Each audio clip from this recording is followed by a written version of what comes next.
I'm Rachel, 34 years old, and I've always been the odd one out in my family, especially with my older sister Amanda. Last month, I received an elegant invitation to her dinner party, celebrating her husband's promotion at their new mansion.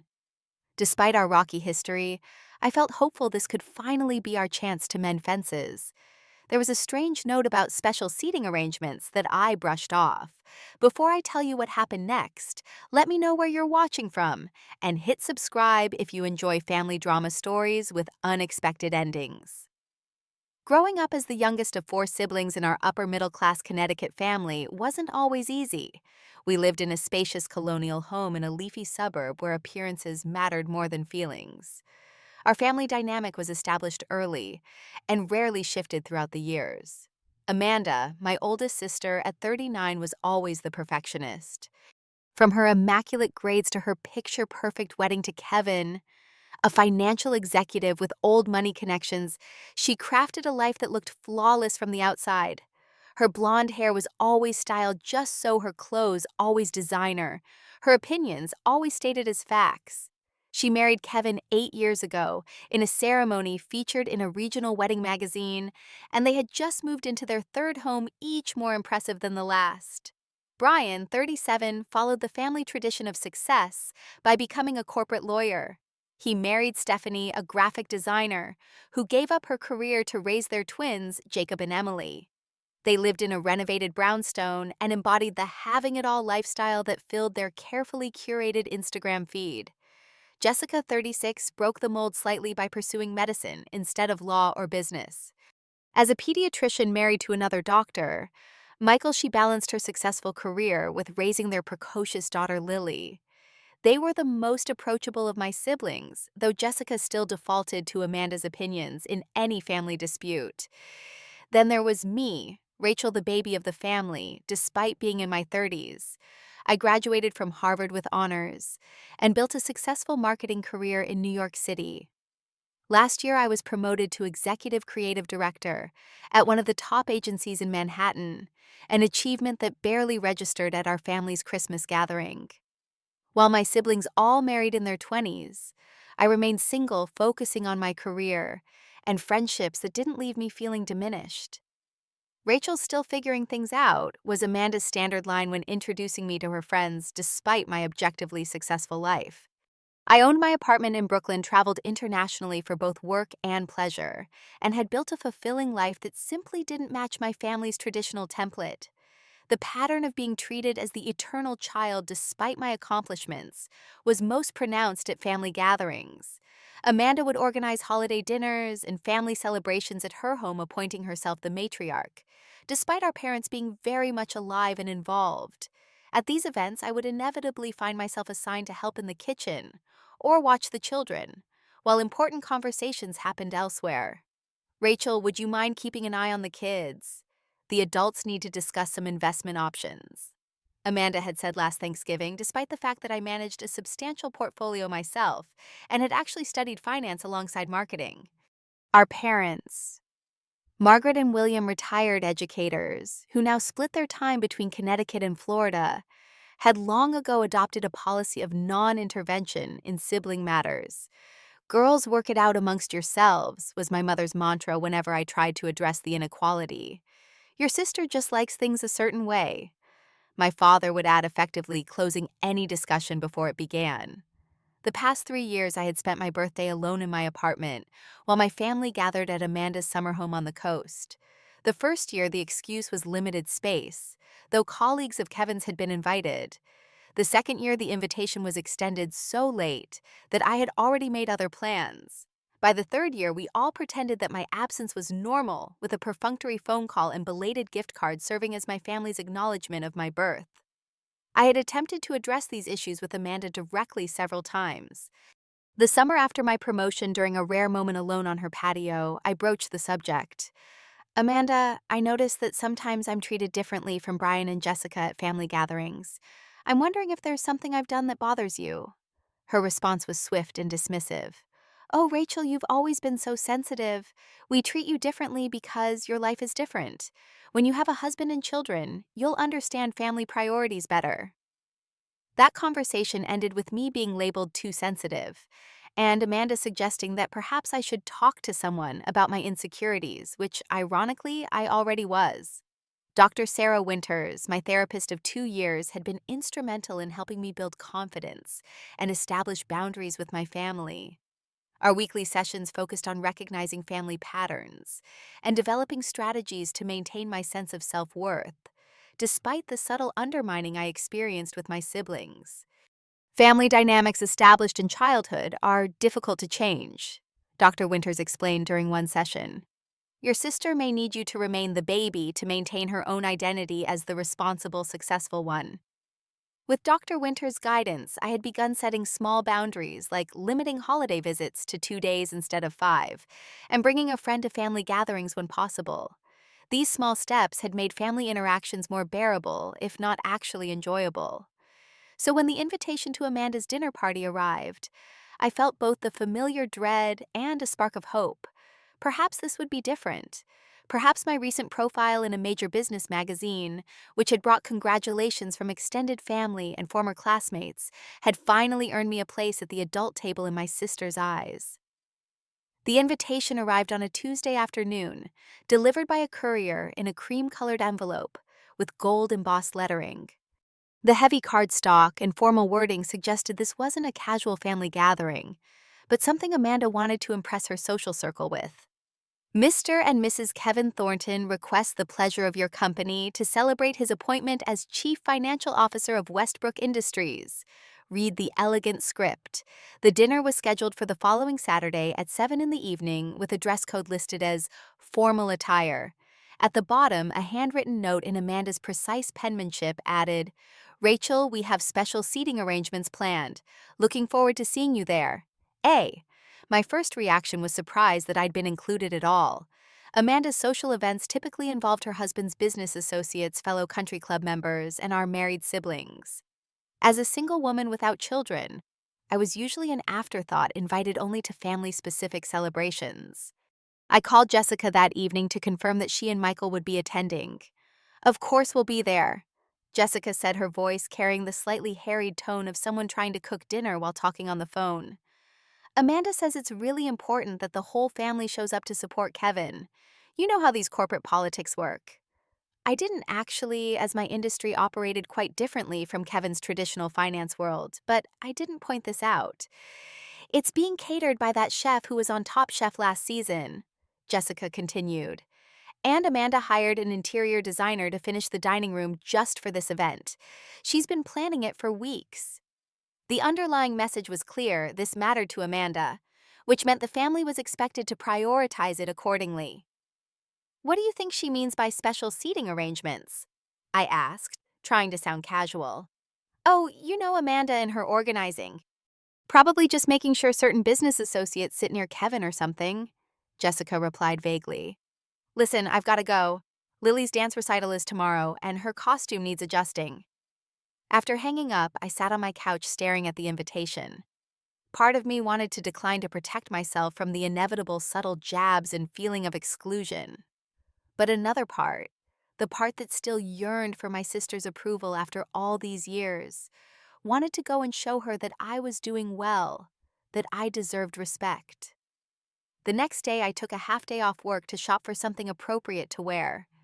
Amanda's events always involved unspoken competition between the women with designer labels and perfect accessories serving as armor. I finally settled on a navy blue Armani dress that projected confidence and success without trying too hard, paired with the pearl earrings my parents had given me for my 30th birthday. That Thursday during my therapy session, I discussed the invitation with Dr. Winters. What's your goal for this dinner? She asked, her calm presence helping me sort through my conflicted feelings. I want to be treated with respect, I said after considering the question. I want to attend a family event and not leave feeling diminished or irrelevant. We worked on strategies for handling potential conflicts, including short phrases I could use if Amanda or others made dismissive comments. I've actually had experience with that through my work, and I appreciate you asking my opinion on this were added to my mental toolkit. Dr. Winters also suggested I set a time limit for myself. Give yourself permission to leave by 10 if you're feeling overwhelmed. Having an exit strategy can make these events more manageable. In the days leading up to the dinner, I prepared as if it were an important business meeting. I researched Westbrook Industries and Kevin's new role so I could engage in meaningful conversation. I practiced confident posture in the mirror and rehearsed responses to potential triggering comments from Amanda. Oh, still no serious boyfriend. Well, some people just prefer the independent lifestyle.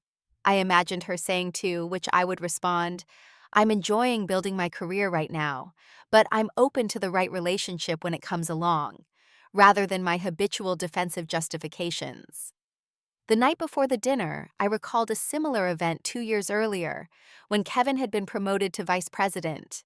During that dinner, I had tried to contribute to a conversation about digital marketing strategies, an area in which I was literally an award-winning expert, only to have Amanda interrupt. Rachel, would you check if they need help in the kitchen? I think they were looking for someone to help plate the desserts, she had said, effectively removing me from the conversation, just as I was making a good impression on Kevin's colleague. This time would be different, I told myself. I had grown since then. I had boundaries and strategies. I had achievements that even Amanda couldn't diminish if I presented them with confidence. On Saturday morning, I purchased an expensive bottle of champagne as a gift, the kind I knew Amanda would approve of, because it was the same brand she had pointedly mentioned serving at her last dinner party. I spent extra time on my hair and makeup, applied my favorite perfume, and set out for the 45-minute drive to Greenwich, where Amanda and Kevin had recently purchased their new mansion. As I drove, I practiced positive self-talk. You are successful. You are worthy of respect. Your life choices are valid. The mantra helped calm my racing heart as I approached the imposing gates of my sister's new estate, a world away from my Brooklyn apartment, but no less a home. Amanda and Kevin's new mansion was breathtaking even from a distance. As I drove through the wrought iron gates and up the curved driveway lined with perfectly trimmed hedges, I caught my first glimpse of the Georgian-style manor. With its imposing columns, symmetrical windows, and sprawling 8,000 square feet of living space, it was less a home and more a statement of success. Manicured gardens stretched in every direction, and a three-tier fountain anchored the circular driveway where a young man in a red vest waited to take my car. I suddenly felt self-conscious about my 5-year-old Audi, though it was perfectly respectable in any normal context. "Good evening, ma'am," the valet said as he opened my door. "Mr. and Mrs. Thornton are receiving guests in the main foyer." I smoothed my dress, took a deep breath, and walked up the limestone steps to the massive front door, which stood open to reveal a crystal chandelier hanging from a ceiling easily 20 feet high. Amanda was the first person I saw standing in the center of the foyer, in a red designer gown that probably cost more than my monthly rent. Her blonde hair was swept into an elegant updo, and diamonds glittered at her throat and wrists. For a brief moment before she noticed me, I saw the tension in her face, the way her eyes darted around the room, assessing every detail. Then her gaze landed on me, and the familiar mask of polite condescension slipped into place. "Rachel, you made it," she said, air-kissing near my cheeks. She stepped back and gave me a quick once-over. "Navy blue again? You do love your safe colors, don't you?" And there it was, the first dig of the evening, not even 5 seconds into our greeting. I reminded myself of Dr. Winter's advice and smiled. "It's Armani. I find deep blues photograph well for business profiles," I replied, referencing the recent magazine feature without explicitly mentioning it. Before Amanda could respond, Kevin appeared beside her, his tall frame imposing in a perfectly tailored tuxedo. "Rachel, so glad you could make it," he said, giving me a genuine hug. Unlike my sister, Kevin had always been warm toward me, though he rarely intervened in the sisterly dynamics. "You look fantastic. How's the marketing world treating you?" "Very well, thank you. Congratulations on your promotion, Kevin. CFO is a remarkable achievement." I handed him the bottle of champagne I'd brought, a small token to celebrate. Kevin's eyes widened appreciatively at the label. "Excellent choice. Thank you, Rachel. Come, let me introduce you to some people." I noticed Amanda's slight frown as Kevin led me toward a group of people gathered near the fireplace. She quickly composed herself and followed. "This is Walter Simmons, CEO of Westbrook," Kevin said, introducing me to a distinguished older man with silver hair. "And his wife, Patricia. Walter. Patricia, this is my sister-in-law, Rachel Morgan, the marketing executive I mentioned. Ah, yes, Morgan and Finch, correct. Walter said, shaking my hand. I saw that piece in Business Insider about your campaign for the electric vehicle startup. Impressive work.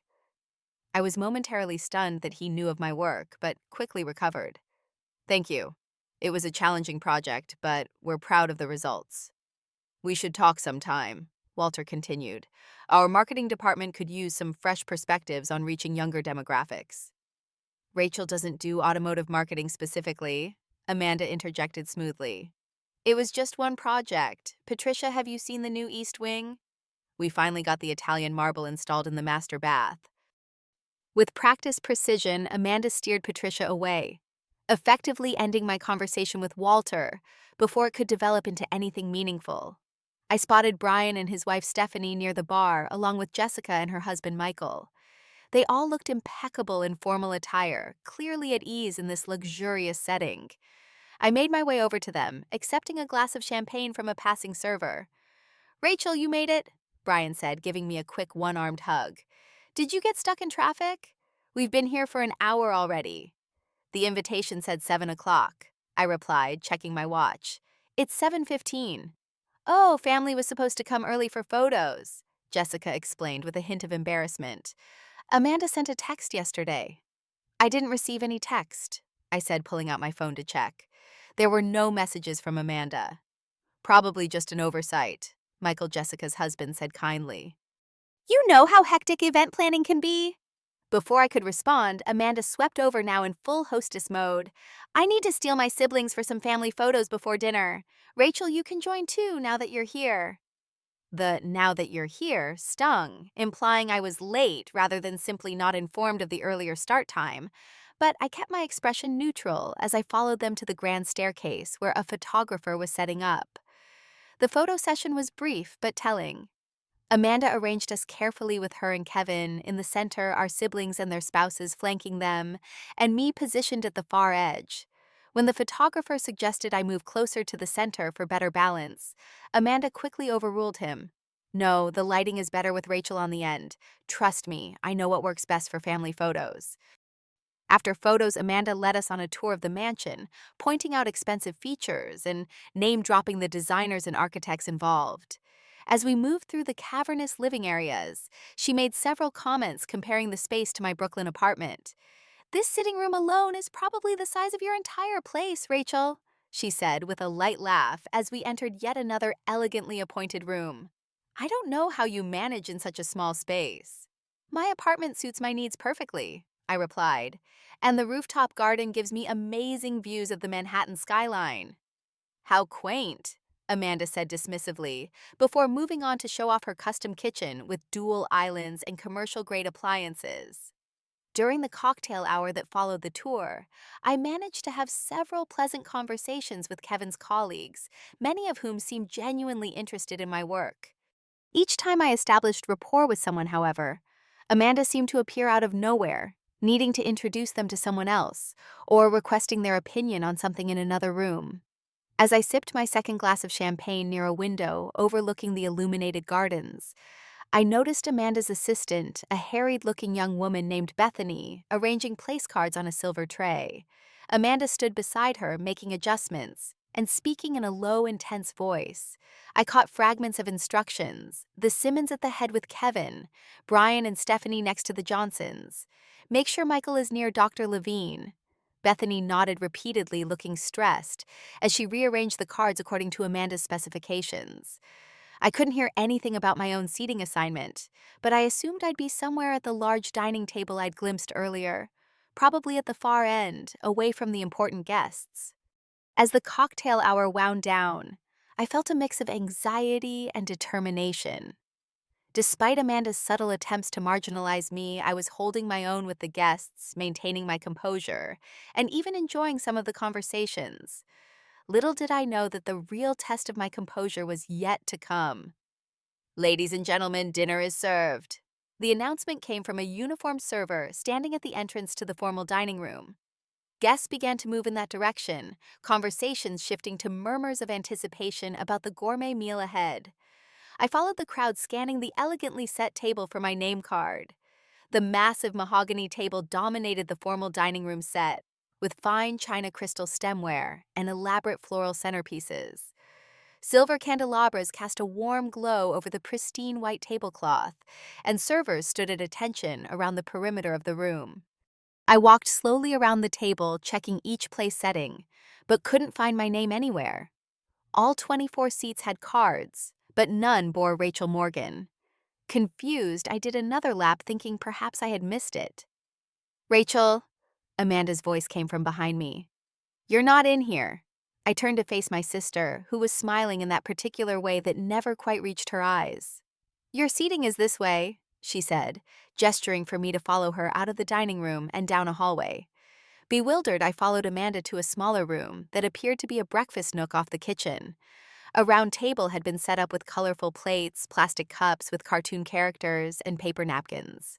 Small chairs surrounded the table, clearly intended for children. "Here you are," Amanda said brightly, pointing to a place card that did indeed have my name on it, the only adult name among Jacob's without Emily but Lily, and 3 other children's names I didn't recognize. "This is the kids' table," I said, stating the obvious as shock washed over me.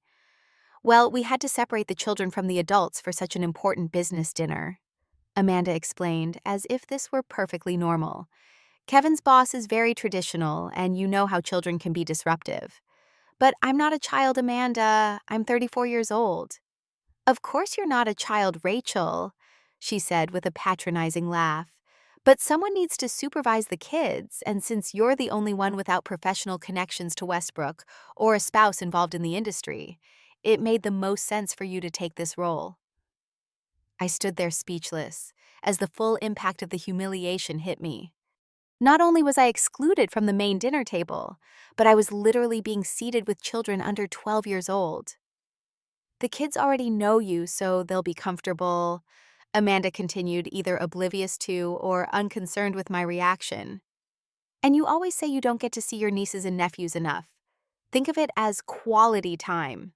As I struggled to form a response that wouldn't involve screaming or crying, I overheard Amanda speaking to another guest who had wandered into the hallway.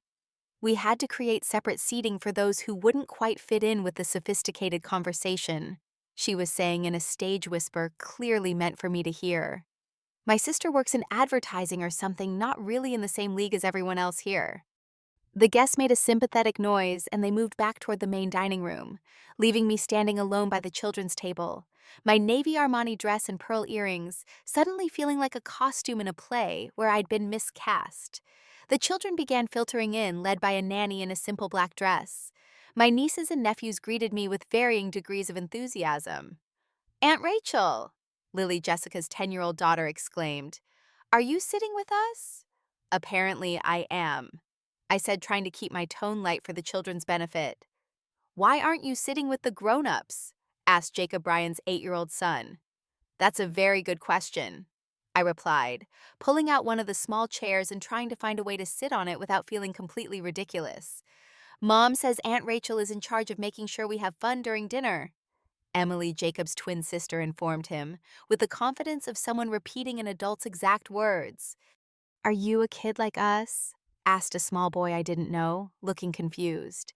"No, Tyler, she's a grown-up," Lily explained, giving me a look that suggested she understood more than the others. "She's my aunt." "Then why isn't she at the big table with the other grown-ups?" Tyler persisted. "Because she's not married," supplied another child matter-of-factly. "My mom says Aunt Rachel is still single because she's too picky." I felt my face flush with embarrassment and anger. Even the children had absorbed the family narrative about me. As the nanny helped the younger children into booster seats, I surreptitiously pulled out my phone and sent a quick text to Dr. Winters. "At Amanda's dinner, she seated me at the children's table, literally. Not sure how to handle this without causing a scene." The reply came quickly. "This is a clear boundary violation. Remember, you have options. You can address it directly, adapt temporarily, or remove yourself from the situation. What feels right to you right now?" I looked around at the children, innocent participants in this adult power play, and made my decision. I wouldn't make a scene or confront Amanda in front of everyone, But I wouldn't passively accept this treatment either. For now, I would make the best of the situation for the children's sake. Later, I would take action that preserved my dignity without lowering myself to Amanda's level. The dinner service began with servers bringing elaborate appetizers to both tables, though I quickly noticed the differences. While I caught glimpses of delicate crab soufflés being served in the main dining room, our table received chicken fingers and carrot sticks with ranch dip. "Is that what the grown-ups are eating?" Emily asked, watching a server carry a tray of wine glasses past our doorway. "They're having different food," I explained, trying to keep my tone neutral. "But these chicken fingers look really good, don't they?" In truth, the children's meal was high quality and thoughtfully prepared, but the distinction was unmistakable. We were clearly getting the simplified version of the gourmet experience happening in the next room. Rather than dwell on the humiliation, I decided to make genuine connections with the children. They were, after all, innocent in this situation, and I rarely got to spend time with my nieces and nephews without their parents hovering nearby. "So, Lily, how's fifth grade going? Are you still enjoying your science class?" I asked Jessica's daughter, remembering her enthusiasm for experiments when I'd seen her at Christmas. Lily's face lit up. "Yes, we're doing a unit on ecosystems, and I got to build a terrarium last week. Mom said maybe you could help me with my science fair project since you're good at presenting things." "I'd love to help," I said sincerely. Marketing and science presentations have a lot in common, actually. Both need to tell a clear story about why something matters. As we ate our main course chicken tenders for the kids and a plain grilled chicken breast for me, while aromas of beef Wellington wafted in from the dining room, I learned about Jacob's soccer team, Emily's piano recital, and 4-year-old Tyler's new puppy. I helped cut food for the youngest children and managed to prevent at least 2 potential spills by quickly moving cups away from flailing arms. Occasionally, one of my siblings would pop in ostensibly to check on their children, but never acknowledging the awkwardness of my situation. "Everything going okay in here?" Brian asked, poking his head in briefly. "Daddy, why is Aunt Rachel sitting with us instead of with you and Mommy?" Emily asked directly. Brian looked momentarily uncomfortable. "Aunt Amanda arranged the seating to, make sure you kids had someone familiar to sit with." He quickly retreated before I could respond. About halfway through the main course, Amanda made a theatrical entrance into our room, playing the role of gracious hostess, checking on all her guests. "How is everything in here?" she asked, her voice artificially bright. "Rachel, the children aren't giving you any trouble, are they?" "We're having a lovely time," I replied evenly. "The kids have been telling me about their interests and activities." "Wonderful, I knew you were the right choice for this table. The conversation at the main table would have been so over your head, all business and finance." She turned to address a woman who had appeared in the doorway behind her. "Margaret, this is my baby sister Rachel. She's still figuring life out, but she's wonderful with children." Margaret, whom I recognized as the wife of one of Kevin's executives, smiled condescendingly. "How nice of you to help with the little ones." "I'm actually an executive creative director at Morgan and Finch," I said, maintaining eye contact with Margaret. "We just won a Clio award for our campaign with Tesla." "Oh, how interesting," Margaret said clearly, having no idea what a Clio award was. "Is that like a social media thing?" "It's one of the highest honors in advertising," I explained, but Amanda was already steering Margaret away. "Let's get back to the adults. Walter was just discussing the merger potential with Eastern markets," she said, effectively ending our conversation. From my seat, I could hear fragments of the discussion in the main dining room, conversations about investment strategies, corporate acquisitions, and market trends, many of which I could have contributed to meaningfully. I had, after all, worked on campaigns for several financial institutions and had a Harvard business background. The assumption that I would have nothing valuable to add was as false as it was insulting. "Aunt Rachel," Lily said quietly beside me, "I don't think it's fair that you have to sit with us. You're a grown-up. My mom says you're really good at your job." I looked at my niece's earnest face and felt a surge of affection. "Thank you, Lily. That means a lot to me." "Is Aunt Amanda always mean to you?" she asked with the direct honesty only children can manage.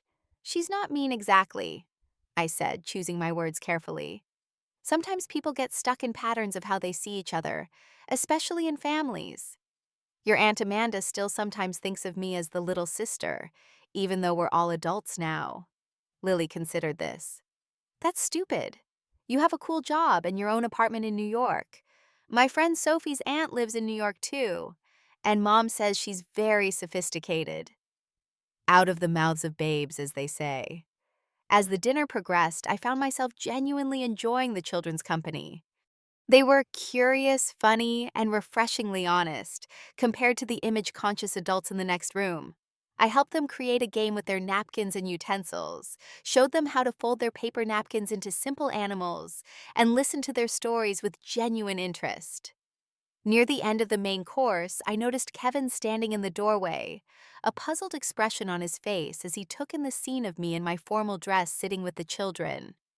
Our eyes met, and something like confusion or concern flickered across his face before Amanda appeared beside him, whispering something in his ear. He glanced at me again, then nodded and followed Amanda back to the main dining room. That brief exchange told me something important Kevin hadn't known about this seating arrangement. This was Amanda's plan alone, which somehow made it both better and worse.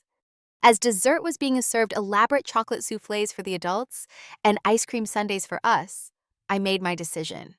I would not confront Amanda or make a scene that would disrupt Kevin's celebration, but neither would I continue to participate in my own humiliation. I would leave quietly and with dignity and deal with the fallout on my own terms. After helping the youngest children with their ice cream sundaes and making sure everyone had napkins to clean sticky fingers, I discreetly gathered my small clutch purse from under my chair. The children were happily engaged with their desserts, comparing sprinkle quantities and trading maraschino cherries. "Are you leaving, Aunt Rachel?" Lily asked, always observant. "Yes, sweetheart. I have an early meeting tomorrow," I lied gently. "I had a wonderful time talking with all of you tonight." "But you didn't get your dessert yet." Jacob pointed out chocolate sauce smeared around his mouth. "That's okay. I'll get something on my way home," I assured him. "Will you come to my soccer game next weekend?" he asked hopefully. "It's the championship." "I'd love to. Have your dad text me the details," I said, touched by the invitation. The children all gave me slightly sticky hugs goodbye, and I promised to see them soon, a promise I intended to keep despite whatever fallout might come from tonight's events. I slipped out of the breakfast nook and made my way through the kitchen where staff were busy preparing coffee service for the adults. None of them paid me any attention as I found a notepad in a drawer and wrote a brief message. "Kevin, congratulations again on your promotion. You've worked hard for this achievement and deserve to celebrate. Thank you for including me in your special evening. Best wishes for your continued success. Rachel." I left the note propped against the bottle of champagne I had brought, which remained unopened on a side table. Then I quietly made my way through a service hallway to the front entrance, avoiding the dining room entirely. The same valet who had parked my car looked surprised to see me leaving so early, but he quickly retrieved my Audi without comment. As I drove down the long driveway and past the wrought iron gates, I felt a complex mixture of emotions, hurt certainly, but also a strange sense of liberation. For the first time, I had refused to play my assigned role in the family drama. I hadn't caused a scene or confronted Amanda in front of her guests, but neither had I silently accepted her disrespect until the bitter end. I had simply removed myself from a situation where I was being diminished. Instead of driving straight back to Brooklyn, I stopped at Diane's Diner, a 24-hour establishment I'd frequented during visits home from college. The familiar vinyl booths and scent of coffee and pie provided an immediate comfort that Amanda's luxury mansion never could. "What can I get for you, hun?" asked a waitress whose name tag read Patty. "A slice of apple pie with ice cream and the largest coffee you have," I said, suddenly realizing I was starving despite the children's meal I'd picked at earlier. "Coming right up, rough night?" Patty asked, with the intuition of someone who'd served many late-night customers seeking comfort food. "Family dinner," I said simply. She nodded knowingly. "Say no more. I'll throw in some extra ice cream." I had just taken my first delicious bite of pie when my phone began to vibrate. Amanda's name flashed on the screen. I declined the call and turned back to my dessert, but seconds later a text appeared. "Where did you go? So rude to leave without saying goodbye to anyone. Kevin's boss noticed your absence." I didn't respond, taking another bite of pie instead. The phone vibrated again with a second text. "Everyone is asking where you went. You're embarrassing me. Call immediately." And then a third, "This is exactly why you aren't taken seriously in this family. Childish behavior." The irony of being accused of childish behavior after being seated at the children's table was not lost on me. I silenced my phone and focused on enjoying my pie and coffee, the first meal I truly enjoyed all evening. By the time I finished my late-night comfort food, my phone showed 7 missed calls and 14 text messages, all from Amanda, each growing increasingly frustrated. "Answer your phone. Kevin is upset you left without saying goodbye. Did something happen? Are you hurt somewhere? If you're doing this for attention, it's pathetic. Mother just called asking about you. Now she's worried sick. This is so like you to make everything about yourself." I finally responded to my mother, who had indeed called twice. "Hi, Mom, I'm fine, just headed home. Long day tomorrow. We'll call you later this week." To Amanda, I sent nothing. For once, I wouldn't scramble to explain or defend myself. I paid my bill, leaving Patty a generous tip, and drove the rest of the way to Brooklyn in peaceful silence. When I arrived home and finally checked my phone again, the count of missed calls, voicemails, and texts from family members had grown to over 32. Amanda's messages had evolved from angry to falsely concerned with the latest reading. "We're all worried about you. Please just let someone know you're safe." I sent a group text to my parents and siblings, except Amanda. "I'm home safely. We'll be in touch tomorrow. Good night." Then I turned off my phone completely, took a long hot shower, and went to bed, falling into the deepest sleep I'd had in months. The next morning, I woke up feeling surprisingly rested despite the emotional turmoil of the previous evening. For once, I had prioritized my own well-being over keeping the peace or seeking Amanda's approval, and the sense of liberation was palpable. I turned my phone back on to find even more messages had accumulated overnight. Amanda had progressed to alternating between guilt trips and outright anger. "How could you embarrass our family like this? Kevin's boss asked where you went, and I had to make excuses for you. I go out of my way to include you in important family events, and this is how you repay me. Mom is beside herself with worry. Call her immediately." There were also messages from Brian and Jessica, their tones wavering between concern and gentle reproach. "Hey Rach, everything okay? Amanda says you disappeared last night." Brian. "Mom's worried about you. Can you call her?" Also, Lily says you promised to help with her science project. Jessica. I sent brief responses confirming I was fine but needed some time, then made an appointment for an emergency session with Dr. Winters that afternoon. In her calm, sunlit office, I recounted the previous night's events, including my decision to leave quietly rather than confront Amanda. "How do you feel about the way you handled it?" Dr. Winters asked after listening attentively. "Honestly, better than I expected," I replied. Part of me wants to call Amanda and tell her exactly how hurtful and inappropriate her behavior was, but another part feels like I've finally broken a pattern by not engaging in the drama on her terms. "That's significant progress," Dr. Winters noted. "You're recognizing that you have choices in how you respond to family dynamics. What do you want to do next?" We spent the remainder of the session developing a plan. I would compose a clear, firm email to my entire family, explaining my feelings about the dinner and establishing boundaries for future interactions. I would not attack Amanda personally, but would address the pattern of behavior that I would no longer accept. Back at my apartment, I spent several hours drafting the email, revising it multiple times to ensure it communicated my feelings without being accusatory or defensive. "Dear family, I want to address what happened at Kevin's celebration dinner. Being seated at the children's table as the only adult was both hurtful and disrespectful. While I enjoyed spending time with my nieces and nephews, the deliberate exclusion from adult conversation and appropriate seating sent a clear message about how I am viewed in our family. I left quietly rather than cause a scene during Kevin's important evening, but my silence should not be interpreted as acceptance of this treatment.